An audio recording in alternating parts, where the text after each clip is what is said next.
laws, statutes on keeping God's high holy day. Read 16:23. This is the book of Exodus, chapter 16 and verse 23. And he said unto them, this is that which the Lord hath said. Tomorrow is the Sabbath of rest. So this is the day before the Sabbath day. So God is telling you, look, tomorrow is the Sabbath day. So prepare yourself for rest and relaxation. All right, read. This is that which the Lord hath said. Tomorrow is the rest of the holy Sabbath unto the Lord. Bake that which ye shall bake today, and seed that which ye shall seed. So God's telling you, bake what you shall bake, and seed what you shall seed. The seeds are going to boiling. So what are some things you like to eat? What are some things I like to eat? Yeah, some things you like to eat. Black chicken. Chicken? Okay. Chicken can be what? Prepared the day before the Sabbath. You can cut it up. You can make chicken salad with it. You can make sandwiches with it. Or you can eat the chicken cold by itself. Those things don't have to be heated up on the Sabbath day. Salad, sandwiches, things like that. Those things you can eat to nurture your body to keep God's Sabbath day holy. Keep reading. Bake that which you shall bake today, and seed that which you shall seed. You like boiled eggs? Hard-boiled eggs? You can do that the day before the Sabbath day. Even when you make pasta salad, boil that pasta before the day before the Sabbath and make you a nice pasta salad and sit up in the refrigerator for the next day. Read. Right. And that which remaineth over, lay up for you to be kept until the morning. So whatever's left over from that, what you made, put it away in the fridge and lay it up to the next day for the morning so you can enjoy that. Go to 35 and 3. The brother said he was about to go home and do some work, but he had to get that law before he left, so now he's held accountable for keeping God's Sabbath day holy. Read what you got. The book of Exodus, chapter 35 and verse 3. Ye shall kindle no fire throughout your habitations upon the Sabbath day. So that killing the fire, what do you think that's going into? And we just talked about how God told us to cook before the Sabbath day and store up those foods. So this right here says, no kindling fire on the Sabbath day. What do you think that's going into?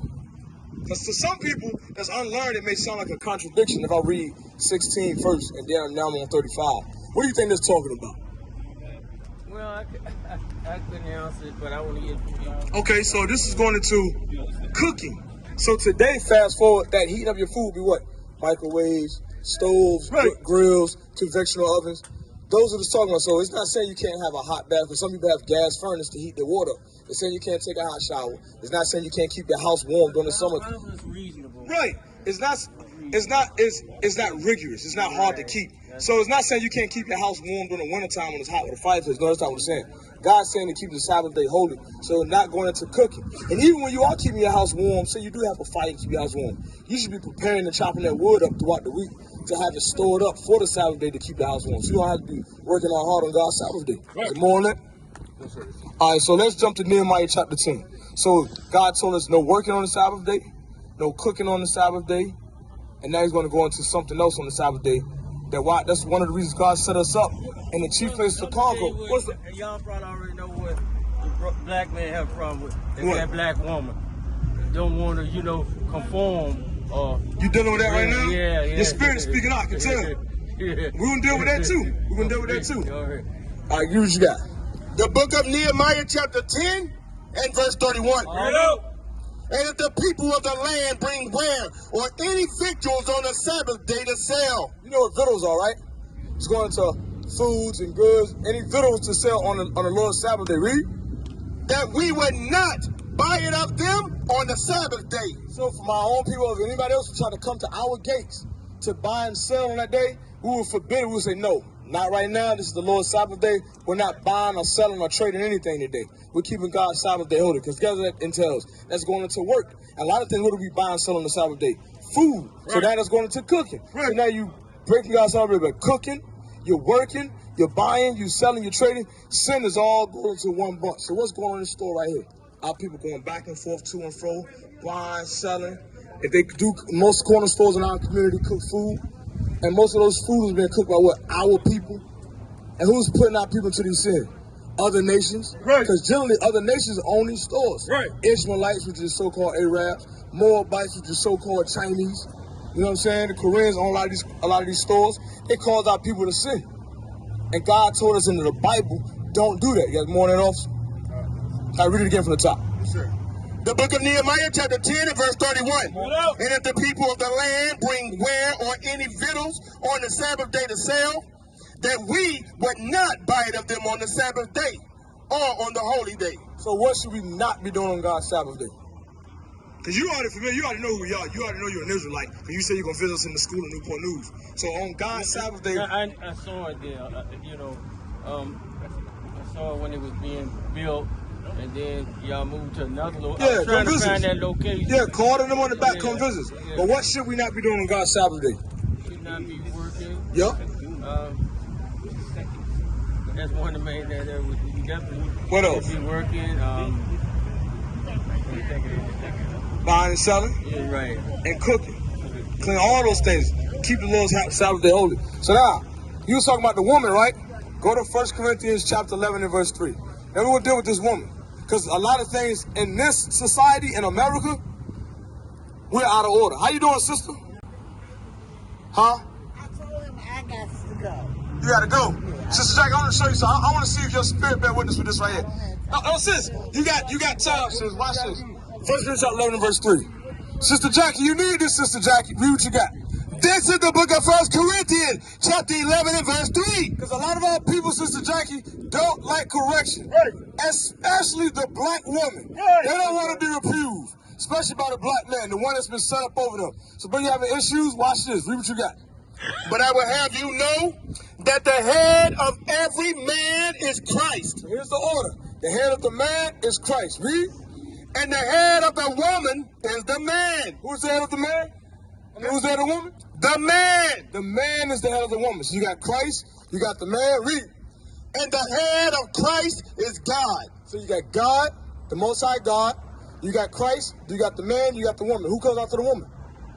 The children. So you see, yes sir. So you see Sister Jackie has been something told her, and I don't even want to be in this environment right here because something about to come out that I don't want to deal with. Hey. Our sisters don't want to deal with this order right here. Bring it out. There's a new thing in the earth, and what's that new thing? The women are running the household. Right. And the men are running away. Teach. And that's out of order of God's law. That's out of order of God's will. God set the house in order. God, Christ, man, woman, and child. So the men in the community, the brothers, we have to build ourselves up. Then we can go forth and correct our wives and deal with them. Right. And then the wives, we go forth to teach more people that they can deal with the children.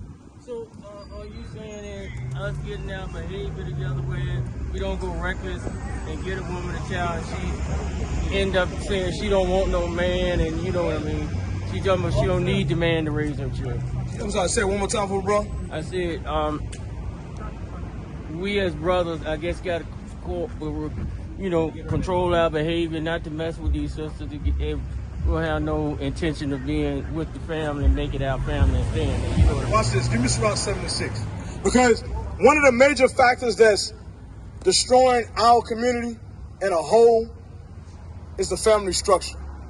And one of those things, reason the families don't have structure, which destroys the family, because one of these things about the bring on the Bible is Result 76. Because there was a time before when our community was striving together. When the husband was in the house, the mother was caring for the home and caring for the children. She wasn't a busybody going to and fro. The children were in order. Watch this. What we got? Result 67. Yeah, give what you got. Read what you got. This is the book of Sirach, chapter 6 and verse 7. If thou wouldest get a friend, prove him first. We skip right past this. If he or she were to get a friend, if a man is trying to prove a wife, if a woman is trying to prove a husband, they got to take the steps to see who that person is first. We jump straight into sex, and next thing you know, months later, you know what, I want to get married. Right. I want to tie this thing down.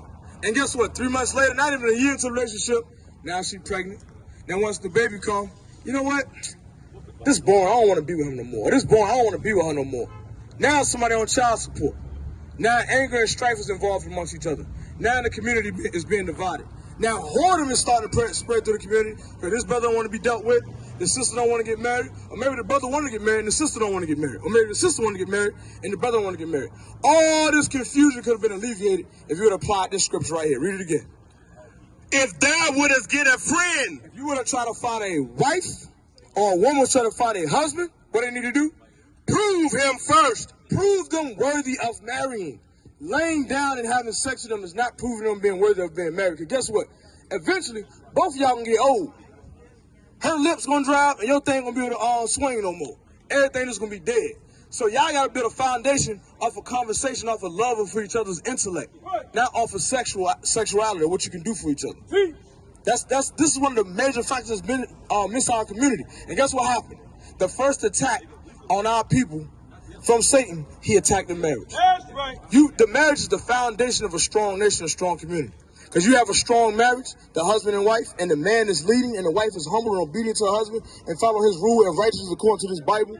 She's going to teach her children, and the children are going to come up in a way that's in the manner of God, the way he respects. What is a nation?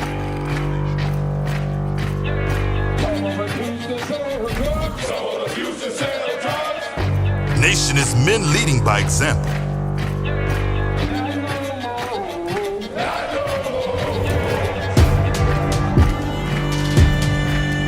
Nation is family.